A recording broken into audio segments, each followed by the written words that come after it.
Blessed be. Good morning, everyone, and welcome to the Center of Love. For those joining us for the first time, the Center is what we sometimes playfully call the world's first disorganized religion, a spiritual community built not around a shared creed or doctrine, but around a shared intention. We don't ask you to believe what we believe. In fact, we don't even believe what we believe. Instead, we begin with a few simple ideas that beneath all our differences, we belong to a single human family, that our lives are deeply interconnected, and that love, however we choose to understand that word, has the power to heal, connect, transform, and bring us into deeper relationship with one another. Around here, every person is their own priest or priestess. We encourage one another to explore, question, wonder, learn, and yes, even unlearn, and ultimately discover the path that feels true for us. And that makes today's subject particularly appropriate because at the heart of our gathering this morning is a wonderfully expansive word, possibility. There's something powerful about that word. Possibility means that what is does not necessarily determine what can be. And that idea sits near the heart of a spiritual tradition known as New Thought. New Thought isn't one religion with one sacred text, one founder, or one doctrine. It's better understood as a broad spiritual movement that emerged in America during the 19th century and eventually gave rise to traditions such as unity, divine science, and religious science.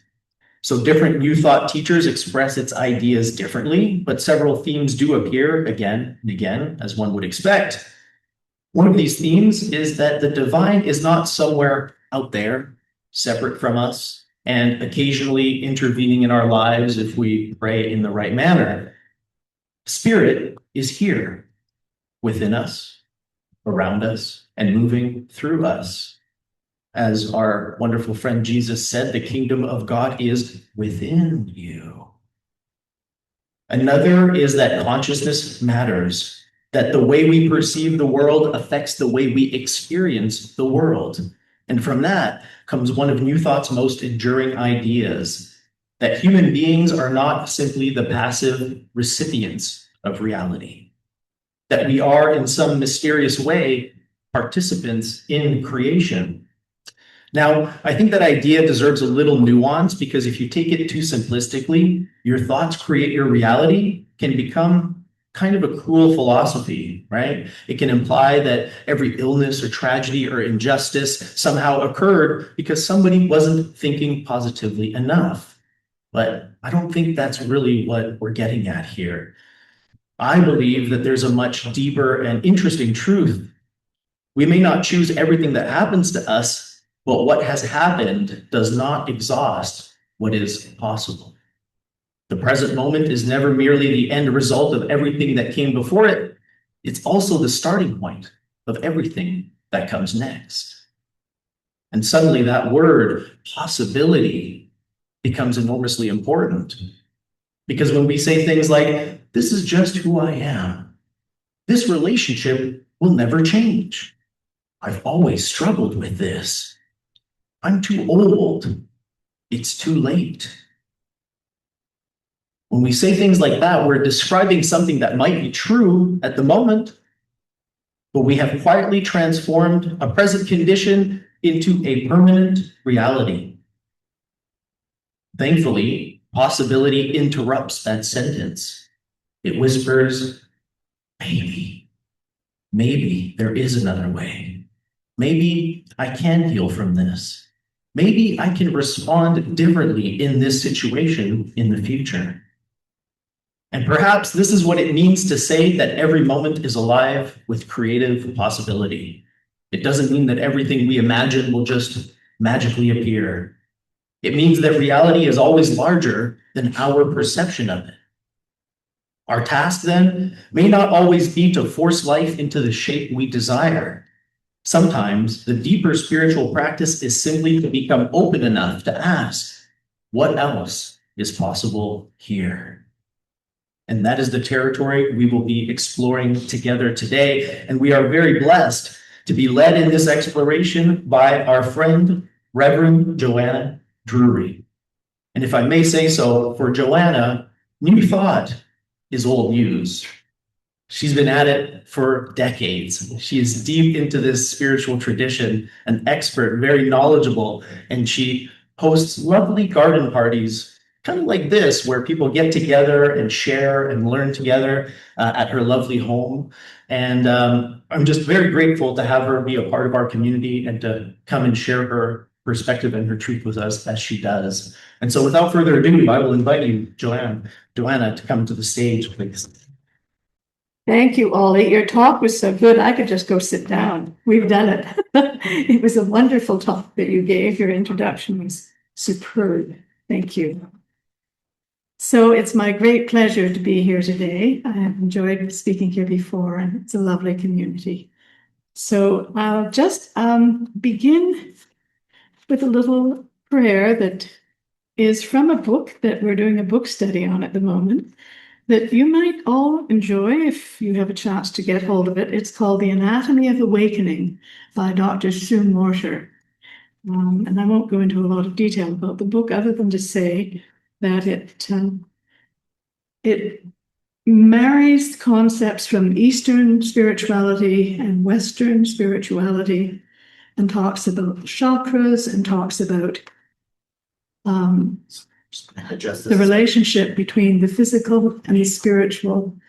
It's a lovely book. We've enjoyed reading it. And so I thought as an opening prayer, I'd just read a little short portion from this book. I am the never-ending spark of inspiration.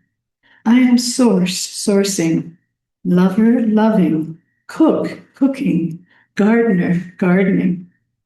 I am the beauty within the substance, beloved space between. I am the waterfall of grace, ever pouring in. I am the deepening, clothed in transcendence.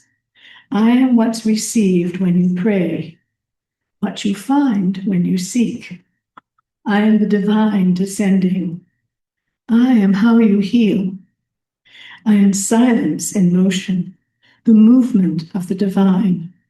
I am life living itself, God godding, creator creating. I am the actioning of possibility into reality, the current of the river of grace. I am you becoming. So as Ollie said, my talk today is titled Embracing Possibility. In the spiritual teachings of New Thought, there is a constant theme of inviting us to remember that we are spiritual beings and thus are co-creators with the divine of our life experiences. Today's talk on embracing possibility was prompted by a recent article by Ron Fox in Science of Mind magazine, which some of you may be familiar with. Fox wrote, "To embrace possibility fully is to live in a state of expectancy." Eric Butterworth wrote, "Within me is the unborn possibility of a limitless living, and mine is the privilege of giving birth to it." What a glorious optimism. Do we each identify with that optimism? Or do we allow our thinking to become clouded by grim news? News of the world coming out of our TVs every evening. War, famine, crime, fire, flood, earthquakes, devastation, and mayhem every corner of the globe. It's pretty easy to slide into a deep funk and think this whole cheery positivity stuff is completely misplaced. Well, maybe not. Today I want to talk about how optimism is not misplaced and what you can do to keep perspective in these times that may appear to be pretty challenging. First, I want you to remember that all that stuff we see on the evening news is news for a reason. There are 8.3 billion people on this beautiful blue planet, and most of them are living in peace with one another. What is news is what is the anomaly, that which is not part of the life-affirming harmony that is generally present throughout most of the world.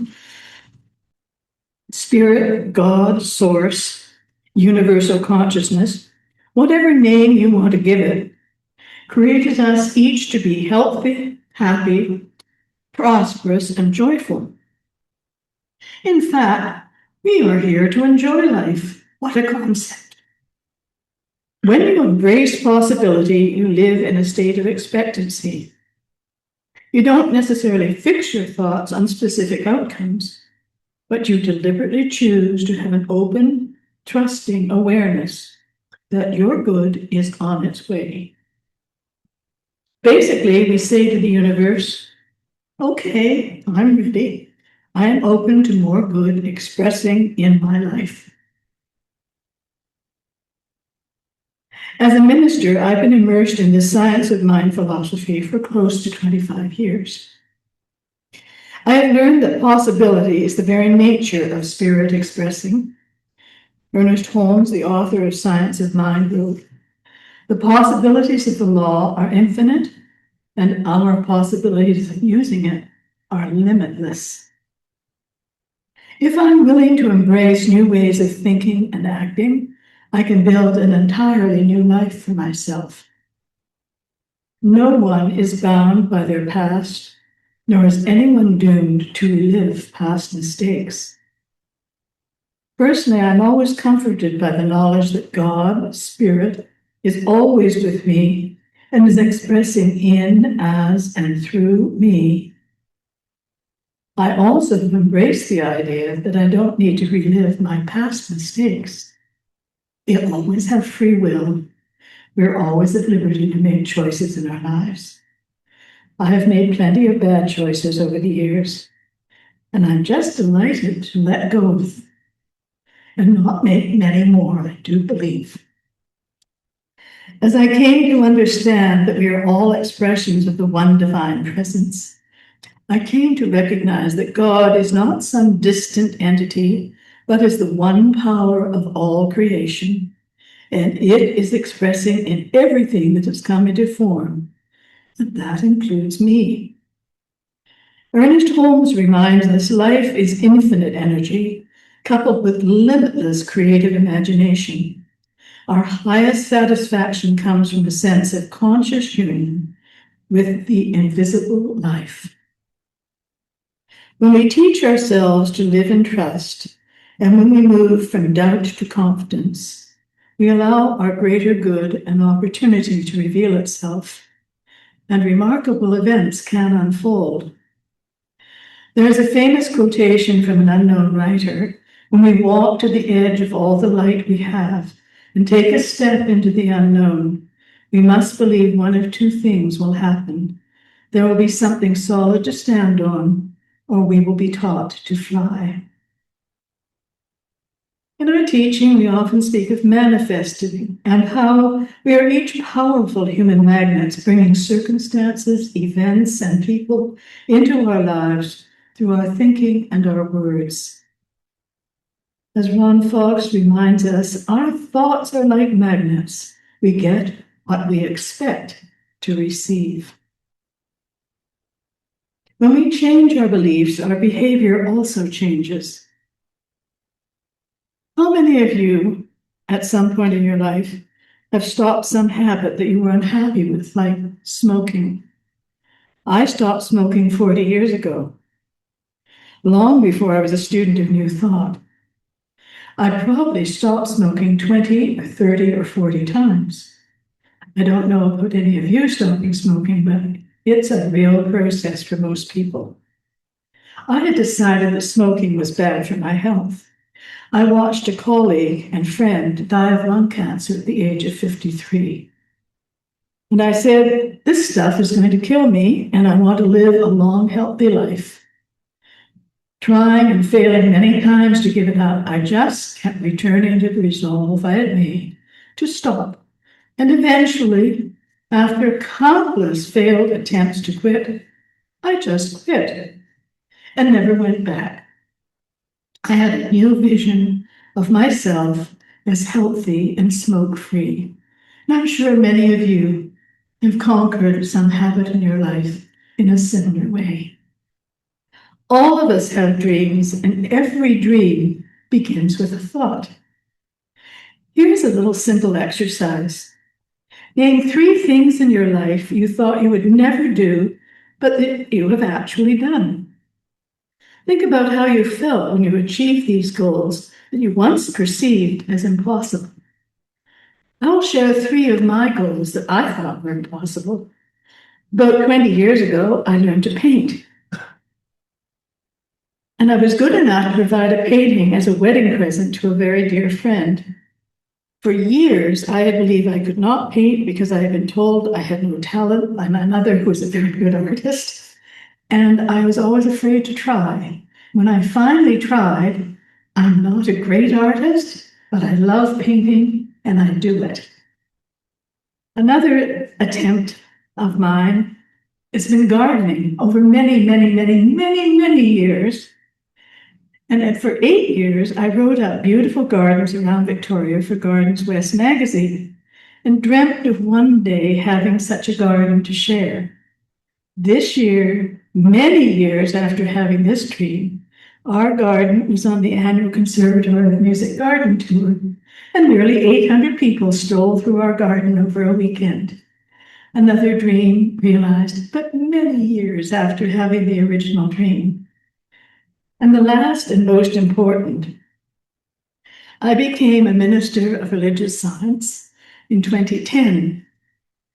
And after many years of thinking that I was not ready to lead a center of my own, I changed my thinking and my circumstances changed. And I have just this past week been given permission to be affiliated as a Center for Spiritual Living here in Victoria, the Teaching Center, which will be called the Garden City Teaching Center. Another dream realized many years after the original thought. We always have dreams, all of us. We don't know how important they are, but they do enable us to live the lives we want to live. I have dozens of other examples of manifesting circumstances, events, and people in my life. We each have this capacity. Whether you believe it or not, you are an absolute spiritual powerhouse. What you think about shows up. Any of you who've heard me speak before, I always break up my talks with jokes. And I do this for 2 reasons. First of all, everyone wakes up for the jokes. And secondly, I think we need to laugh more. I think laughter is the most healing thing we can do in our lives. All of us need to take ourselves much less seriously and laugh lots more. So we heard today's jokes. And I must tell you, I may have mentioned this the last time I was here. I once had someone ask me for my talk, and I was so flattered. I thought she'd really like the content. Later, she told me it was the jokes she wanted. So there you go. Brought me down to earth pretty quickly. So here are the jokes. 2 brothers who loved baseball wondered whether they could play the sport when they went to heaven. So they swore that whoever went to heaven first would find some way to let the living brother know. The oldest brother passed away a week later, and on the night he was buried, he reappeared at the foot of his brother's bed. With a grin, whoops. Ah. Is there baseball in heaven? Asked the younger brother. Well, I've got good news and bad news, the older brother said. The good news is that there is baseball in heaven. That's great, said the brother. What's the bad news? You're pitching on Sunday. And here's another one. 2 pastors are standing together by the road, holding up a sign that reads, "Turn back, the end is near." A man driving by reads this sign and yells, "Go away, you religious nuts, don't shove that down my throat." Minutes later, the pastors hear a loud splash. One of them turns to the other and says, maybe we should change the sign to say, warning, bridge out ahead. And finally, the Pope is on a papal visit to the US and is met at the airport by a limousine. He greets his driver, but before getting in, he suddenly stops and says, I hope you don't mind, but no one ever lets me drive my own car. Just this once. If you sit in the back, please, could I drive myself? The driver looks a bit uncomfortable, but thinks there's no way he could refuse a request from the Pope. So he agrees and gets in the back. With a grin, the Pope jumps behind the wheel and immediately floors it out of the airport, drifting into the main road and speeding away. The next thing the driver knows, his limo is on the freeway at nearly double the speed limit. It's not long before flashing lights and sirens appear in the rear window, and the Pope obediently pulls over. Policeman approaches the window, looks inside, gulps, and immediately retreats to his car. He gets on the radio. Boss, I've just pulled someone over going twice the speed limit. So, bust him. Nah, I can't. This guy is important. Even better, make an example of him. No, you don't understand. He's super important. Who the heck have you stopped? The president? I think it's God. God? No way. What do you think? Why do you think it's God?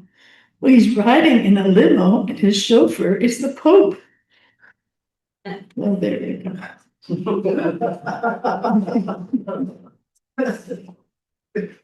So you're all awake now. So let's take ourselves back to the challenge of embracing possibility. Some wise soul once said, first you make your beliefs, and then your beliefs make you. Sometimes, instead of embracing possibility, we allow our fears to direct our lives. We can even allow our fears to loom so large that they interfere with our fully living our lives. It's good to remember that your fears can be managed. To gain perspective on fear, here's a little visualization that you might want to try. Take the time to calm your mind and go into a meditative state and visualize or picture your fear in your mind's eye. It could be a person, an event, an object, and imagine yourself standing next to it. Then imagine yourself growing and becoming much bigger than your fear. See yourself growing and your fear shrinking.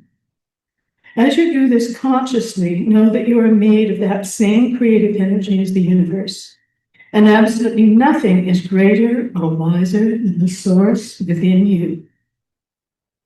See yourself like a mountain, looking down on your fear that is like a grain of sand. Every moment is a chance for a new beginning. Are you dragging your past into your present and future? Ask yourself why you are doing this and what you are getting out of it. Why do so many of us suffer by thinking about what happened or didn't happen before, what might happen tomorrow? Making a fresh start is our option in every moment. We each are a living expression of what we believe and what we identify with, and our outer reality is powered by our thinking, our intentions, and our actions.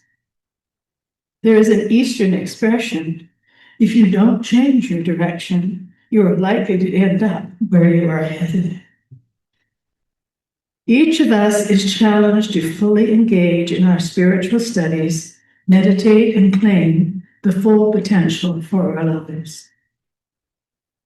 We are invited to do this regardless of yesterday or what others may have told us is not possible. Thomas Edison said, if we all did the things we are capable of doing, we would astound ourselves. Do you truly believe that the divine is expressing in, as, and through you? Or do you think this is kind of woo-woo sentiment that sounds good but couldn't possibly be true for you? Do you believe in yourself? Do you believe in your dreams? Do you believe in your inherent divinity? I am reminded of the words of Gabor Mate in his book, in the realm of hungry ghosts. Not the world, not what's outside of us, but what we hold inside traps us. We may not be responsible for the world that created our minds, but we can take responsibility for the mind with which we create our world. Step forward with confidence into the life you dream of and know that you have a purpose for being here. Let go of ideas of limitation and live with a sense of hope and expectancy. It was Oprah Winfrey who said, "I trust the ebb and flow of the universe. I trust that life is bigger than I can see. I trust there is a divine order beyond my control. And I trust that no matter what happens, I will be all right." Namaste.